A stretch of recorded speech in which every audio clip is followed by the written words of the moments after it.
At the first service, Irene Friedrichs, our Director of Religious Education here, shared a wonderful story with the children called The Everything Seed, about how everything that is in the universe was contained in the earliest beginnings of its formation in just the tiniest seed, including us.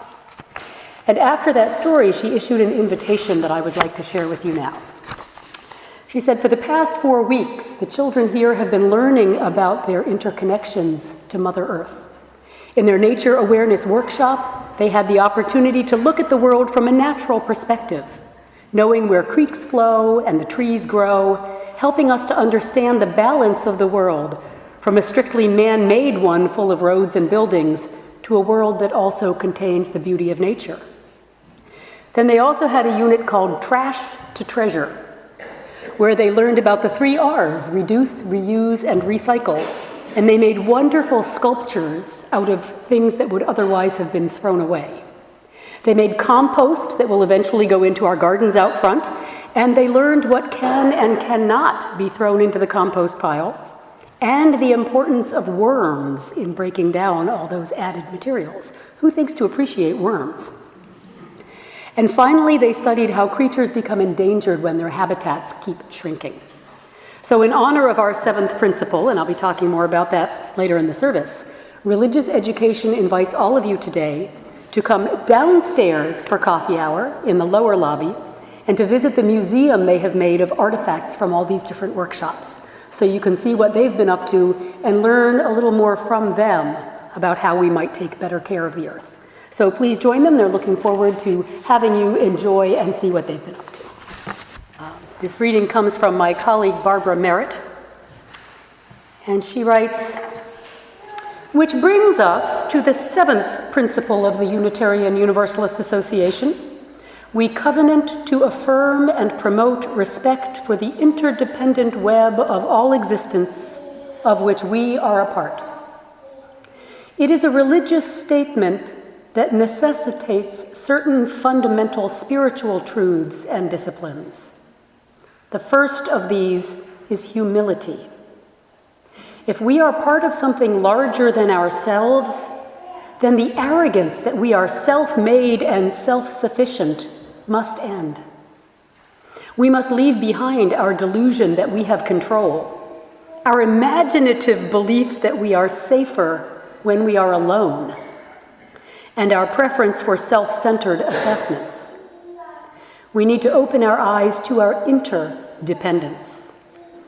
Can we confess that we do not wish to live stubbornly alone, lost in selfishness? Barbara's words are referring not only to the ecological and more cosmic realm of interdependence that I'll be exploring in the sermon this morning, but also very much to the communal nature of interdependence that we experience when we come together in a community like this one.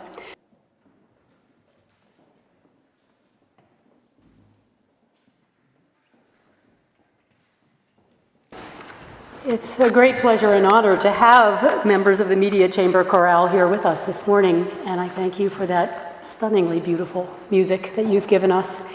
And it just, I said at 9 o'clock too, it just really reminded me of how interdependent we really are. It gets driven home to me anytime I do a service like this, where I have my piece to do, but my piece would be not much of anything without everything else that comes together to create a whole, from the people who greet you when you walk through the door, to the worship associate who shares their personal reflections, to the music that enhances the beauty of the experience that you have here, to the care of the caring associates, and Barbara will be available after the service if anyone has come with a pastoral care need they'd like someone to talk to.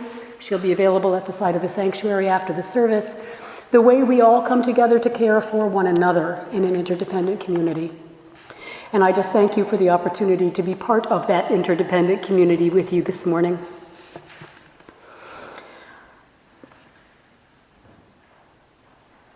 Last week was Easter, and I'm always happy when Easter comes, in part because I've started a discipline of giving something up for Lent, and of course Lent ends on Easter.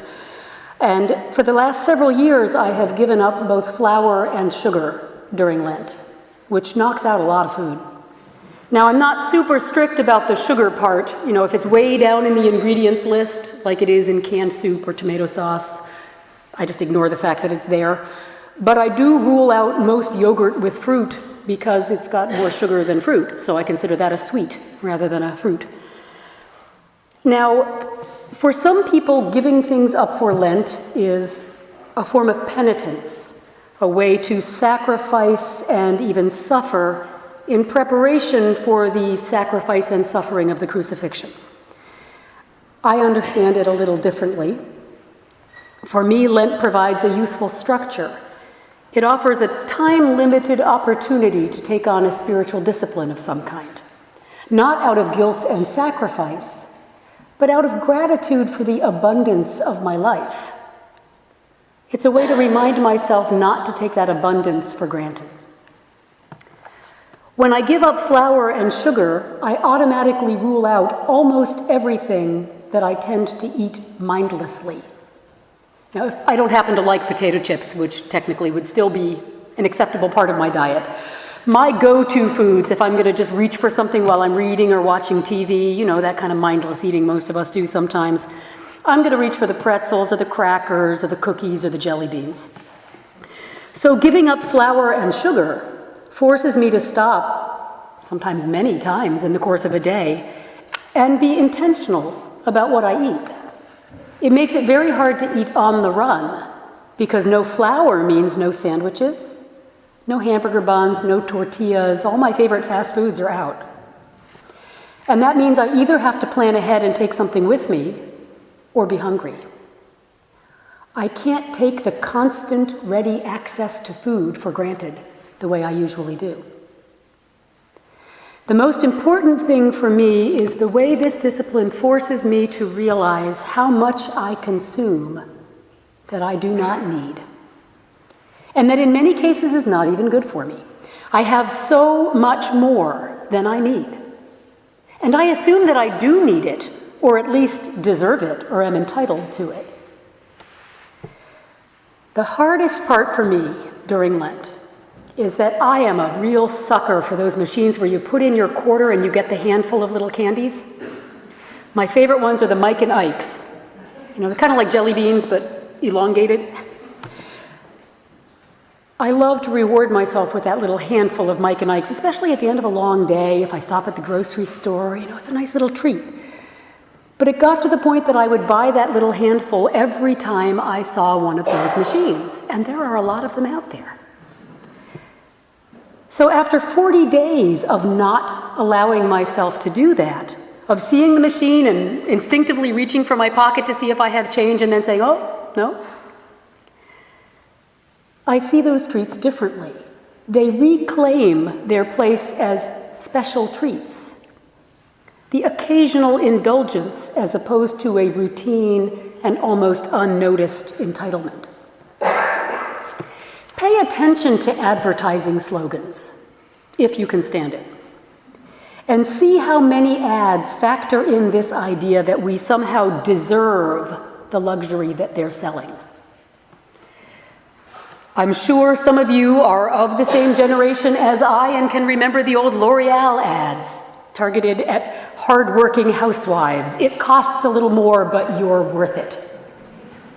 Things haven't changed so much in the last 40 years. The advertising industry makes a fortune convincing us all to buy all kinds of things that we don't really need and might not even want, but they do it by playing to our sense of entitlement. Life is tough and we work hard, and by God, we deserve these things. What is that about? Now, I'm guessing that most of you, like me, when you find yourself in a position to explain Unitarian Universalism to someone who doesn't know anything or much about it, start with our first principle, that we covenant together to affirm and promote the inherent worth and dignity of every person. I love the first principle. I love the challenge it presents to me. Truly, to treat each human being I encounter as having worth and dignity, which is much harder than it sounds on the surface. I remember a new person at the last congregation I served saying, you know, when I first joined this church, I thought, boy, that's such a no-brainer. And then I started really trying to do it. But sometimes I wonder how much differently we might view our movement and our place in the world if our go-to principle to explain what we're all about was our seventh principle. If we started there and talked about affirming and promoting respect for the interdependent web of all existence, of which we are a part. The seventh principle stands as a really critical counterbalance to our first principle. The first principle is wonderful, but it's so firmly grounded in individualism. And our movement over centuries has been so firmly grounded in individualism and the individual rights that we claim and the right for each individual person to be treated decently. And in association, the overarching importance of humanity, of human beings. Now, I love humanity, but when we focus so intensely on the rights and needs of individual human beings, it's easy to forget that we don't really exist as individual human beings. We're very small parts of a huge system of organic and inorganic matter that makes up this vast world that we share. We do have worth and dignity as individuals, and we should honor it in ourselves and in others. But we wouldn't last long without everything else, and so a touch of humility, not the UU strong suit. A touch of humility is also in order. We're so prone to forget that we're part of that interdependent web and dependent on it. We're so prone to forget this that even within the principle that lifts it up, we have to remind ourselves. Respect for that interdependent web of all existence of which we are a part. Remember? Oh yeah, we're not standing alone, we're part of a larger whole. I almost forgot. We need that reminder. Being reminded that we're part of an interdependent web, that our lives depend on everything else that is, puts our human dignity into perspective. Because really, in the long run, it won't do us much good to respect individual people if we don't respect the surrounding habitat that makes our lives possible in the first place. Not too long ago, I was at a dinner party. This was a group of interesting, well-informed folks who tend to take progressive stands on most issues. And at some point in the evening, the conversation turned to energy consumption and how we should be meeting our demand for energy. Some favored offshore drilling. Some thought fracking was the answer, while others were vehemently opposed to fracking. One person spoke passionately about increasing our use of renewable resources, wind and solar and thermal, to solve the problem. Now, I'm not much of a scientist, and I don't know a great deal about these different options and how they work and the cost-benefit ratios of different forms of energy consumption. I tend to follow my knee-jerk liberal reactions, but I often don't have a lot of knowledge to back them up. So I was keeping pretty quiet during this conversation. But at one point when there was a lull, I spoke up. And I suggested that maybe, rather than focusing only on how to produce more energy to fuel the way we live, we might also want to consider examining the way we live, the amount of energy that it takes to live the way we do, and see if that might be part of the problem. Maybe we should think not only about producing more fuel, but also about needing less fuel. Silence fell. And there was this awkward moment, as if everyone was trying to pretend they hadn't heard some rude noise that I had made. And then someone patiently pointed out that the rest of the world, especially developing countries, were going to keep on increasing their demand for energy, and for us to cut back on our energy consumption would make it impossible for us to compete in the global economy. And then they turned back to their discussion on how we could come up with more fuel. Now, Now, I didn't really expect anyone to see conservation as the primary way to go about addressing the problem. But I did honestly think it might be worth a moment's consideration as part of the solution. It seems that we as a society are, for the most part, unwilling to acknowledge that we have grown accustomed to a way of life that is utterly unsustainable. Why is it that we can't recognize that we can't sustain ourselves indefinitely in the manner to which we have become accustomed? When they do surveys about what people are worried about, climate change and issues related to it are usually pretty far down on the list for people. I heard an interview about a year ago now on NPR, some of you might also have heard it, with someone named Edward Humes, the author of the book Garbology, Our Dirty Love Affair with Trash. And according to Humes' research, Americans produce on average over 7 pounds of trash per person per day. 7 pounds per person per day. A lot of that trash comes in the form of packaging. A lot of it is stuff that could be recycled but isn't. Trash, I learned, is one of our major exports.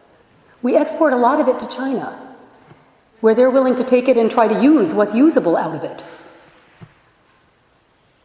We can't be bothered.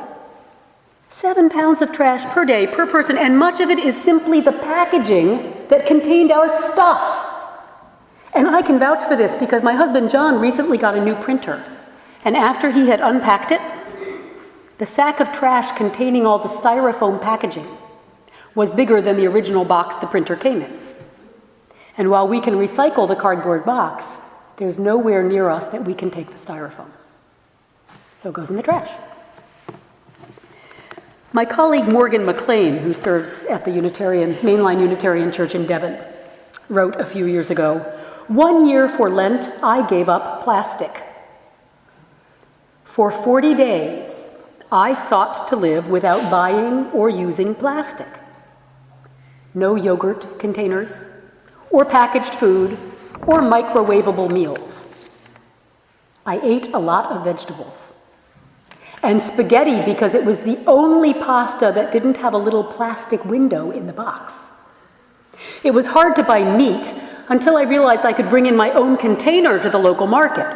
And the butcher was happy to accommodate my somewhat strange request to put a rotisserie chicken in the pot I brought from home.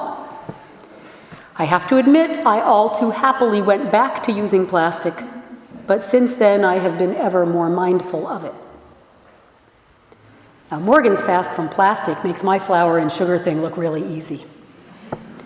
But what a way to become more mindful of the trash that we create. And I was reminded of a professor of mine in seminary. Sally McFague came up from Vanderbilt as a visiting professor one semester and taught a course called Ecological Theology. And she said something so simple and so obvious, but it had never occurred to me before, and I've never forgotten it. She said, we have to learn that we can't throw anything away because there is no away. Now, last year, Taco Bell came out with a new product that became wildly popular. I haven't tried it, maybe you have. They're Doritos Locos Tacos. Apparently it's great. And at first, at least, I don't know about now, but when it first came out, these tacos weren't available everywhere. They were only available in limited areas of the country. Maybe it was a test run, I don't know. And I kept seeing the ad for this because it was during baseball season, and I'm a rabid Phillies fan, so I was watching the games, so I was seeing the commercials. And they had this ad showing a young man who piles his friends into this big car and they drive 900 miles to get to where they can try one of these tacos. And the implication is the ad is that he's this big hero for taking his friends 900 miles to get this taco. And I had to see the ad 3 or 4 times before it occurred to me that there was something very, very wrong with the premise of driving 900 miles for a new kind of fast food. Not just silly, not just pointless, but really wrong. And it reminded me of that old joke about heaven, which you have probably heard. You can substitute any religious group to be the butt of the joke. But the gist of it is that St. Peter is giving a new arrival a tour of heaven. And when they come to this giant walled-off enclosure, St. Peter lowers his voice and says, shh, that's the insert religious group here. They think they're the only ones up here. We seem to think we're the only ones down here. As my colleague Barbara Merritt puts it, stubbornly alone, lost in selfishness. But what we fail to realize is that, of course, we are not the only ones down here. And when we behave as if we are, when we live so selfishly and don't take the web into account, we damage the web. And then, of course, because we are part of the web, when we damage the web, we damage ourselves. We're using up the very system that supports our life. And what do we think we're going to do when it's gone? I realize that none of these ideas are new. They're not new to you, they're not new to me. And yet I find that unless I consciously remind myself of them every day, I just forget. Because the culture around me makes it so easy to pretend that we can go on like this. Somewhere along the way, the idea of sacrifice has become a dirty word. It's become un-American to think we should sacrifice, at least our own comfort. Even I, at the start of this sermon, made a point of saying that my Lenten practice was not about sacrifice. No. It's about self-awareness and gratitude. And yet it's clear to me that we're going to have to cultivate a culture of restraint. And that may well feel sacrificial in contrast to how we're accustomed to living. Because we need to sacrifice the idea that just because we can do something, we should. We've built up a set of assumptions about what our lives should look like that's based on an outdated model. We live in big houses now. I realize not everyone in this room lives in a big house, but as a culture, we live in much, much bigger houses than people did a generation ago. We keep them warmer in the winter and cooler in the summer than we did a generation ago. We build them way out in the suburbs where there is no public transportation. And then we have to drive absolutely everywhere that we want to go. We use vast amounts of water to maintain lawns that we treat with chemicals to keep down the weeds. And we assume that we should have access to all kinds of produce at all times of year, and so we eat things that have been flown in from halfway around the globe. People didn't used to assume that they could do that. Kids used to get an orange in the toe of their Christmas stocking. It was a special treat because oranges were only available at certain times of year. Remember when there were foods you could not get? It's not the case anymore. Now, I am as susceptible to this mode of entitlement as anyone. And the embarrassing example I will use is this morning. I was running late this morning, so I hadn't had breakfast. And I had to stop for gas. So I stopped at Wawa. I thought, well, I'll go in and get my breakfast sandwich. Wawa makes a breakfast sandwich with turkey sausage and egg white and cheese that I can convince myself is reasonably healthy and that I happen to find delicious. And so I went running in, and I was in a hurry because I was running late and I wanted to meet Riley and talk through the service. So I ran into Wawa, and they didn't have any of the sandwiches with the turkey sausage. And there weren't even any in the oven. There was not time to wait for a sandwich with turkey sausage. And I didn't say anything to anyone in the store. I didn't, degrade anybody or berate anybody because I couldn't get my turkey sausage. But on the inside, I'm going, what the heck is this about? I can't get my turkey sausage. And this is when I am on the way to preach a sermon about how overly entitled we are in our American culture. So it is not my intention to scold you this morning and say, I have this all figured out and you guys need to get your act together. My point is just that it is so easy for us now to assume that everything we could possibly want is going to be there. And yes, you have to have the resources to be able to buy it, and I recognize that as an enormous privilege that many Americans do not have. But it's there for the taking if you can afford to take it. And I think that's a problem. The first time I went to a General Assembly down in Fort Worth, Texas, 20 years ago. The outside temperature was 100 and mostly it was around 100, 105. There was one day on my walk to the convention center, the thermometer was actually reading 114, but it was right in the sun. And for the plenary sessions inside the convention center, I had to go to the exhibit area and buy a wool shawl to wrap around my neck because the air conditioning was so cold that I hurt with my bare neck exposed to the air.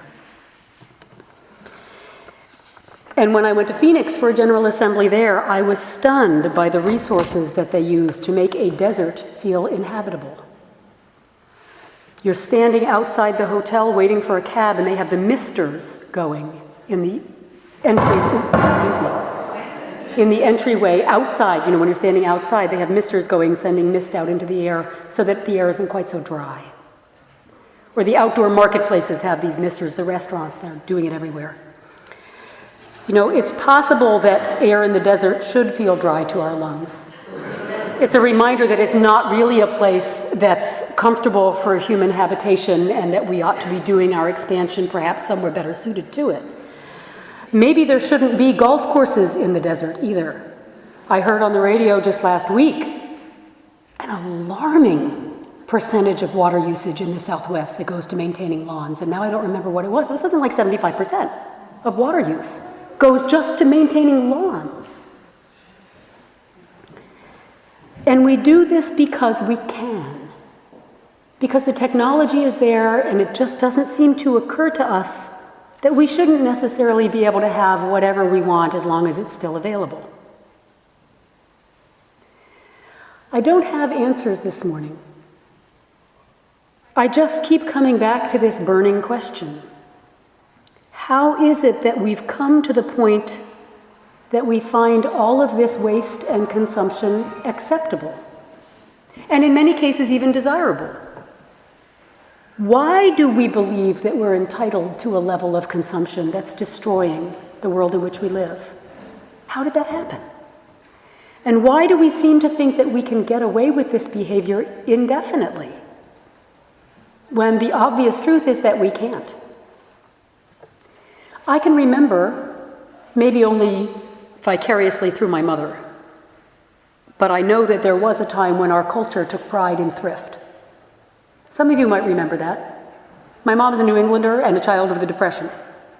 I grew up with the expression, use it up, wear it out, make it do, or do without. I remember Mom saying, well, yeah, we were poor, but everybody was poor. You made do with what you had. She described putting my brother in a dresser drawer rather than a crib. Perfectly safe, it's got sides, he couldn't roll out. You fold up a blanket, it's nice and soft. Lots of people put their kids in dresser drawers. No big deal. Now it's the fancy bassinet with all the netting and the padding, you know. And John and I went to a photography exhibit yesterday at the Michener Museum in Doylestown, Pennsylvania. A photography exhibit called Where Children Sleep. The photographer had traveled around the world and taken pictures of children. And he didn't take their picture in the place that they slept. He took a picture of the child against a neutral gray background.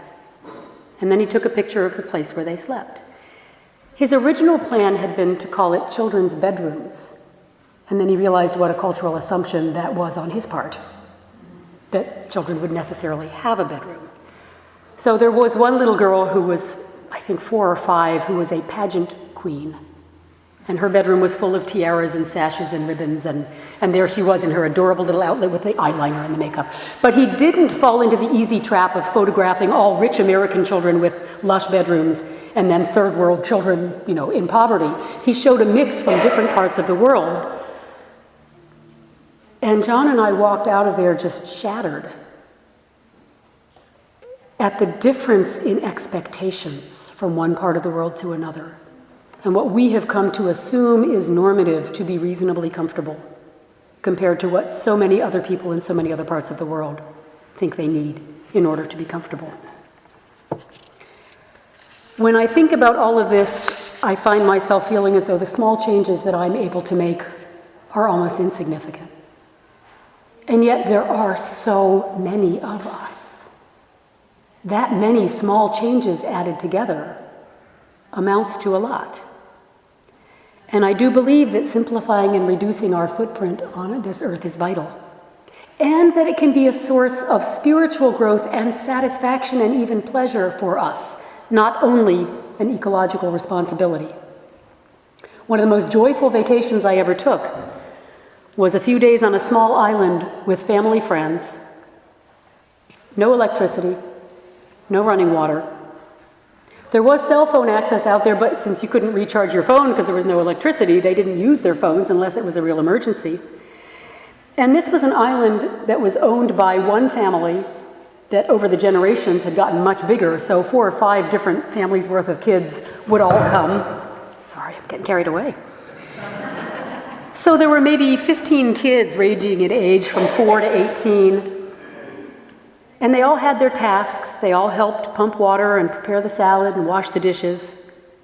And after dinner, by the light of kerosene lanterns, they played cards together, with the older kids holding the little kids on their laps and helping them learn the rules of the games. There was no television, no video games, no texting their friends, all of which they do when they're home on the mainland. And none of them seemed to miss those things. They were just actually enjoying being real people, interacting with other real people who were right there in the room with them. Imagine that. And everyone was asleep by about 9 or 9:30 and up when it got light. Granted, most of us probably wouldn't try to live that way all day, every day of our lives. But it was a reminder of how easy it can be to make small changes without minding. Take the bus or walk to work. Use the clothesline instead of the dryer. Shorten that shower by 1.5 minutes. If we all did that, you know how much water we'd save? Start carpooling. We might find that besides being good for the planet, it was good for our souls as well. I do believe that the next generation is growing up with a deeper understanding of some of these things than most of us were raised with. And I hope that you will enjoy seeing what they've been up to in this congregation when you go downstairs for coffee hour, because some of the sculptures they have made out of trash down there are just delightful. And they've been learning a lot about what we can do to be more responsible citizens sharing this earth together. So I invite you to draw inspiration from them and see where it takes you.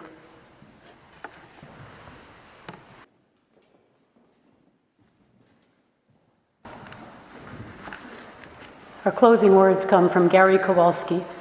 Go in peace, speak the truth, give thanks each day. Respect the earth and her creatures, for they are alive like you. Care for your body, it is a wondrous gift. Live simply, be of service. Be guided by your faith and not your fear. Go lightly on your path. Walk in a sacred manner. Amen.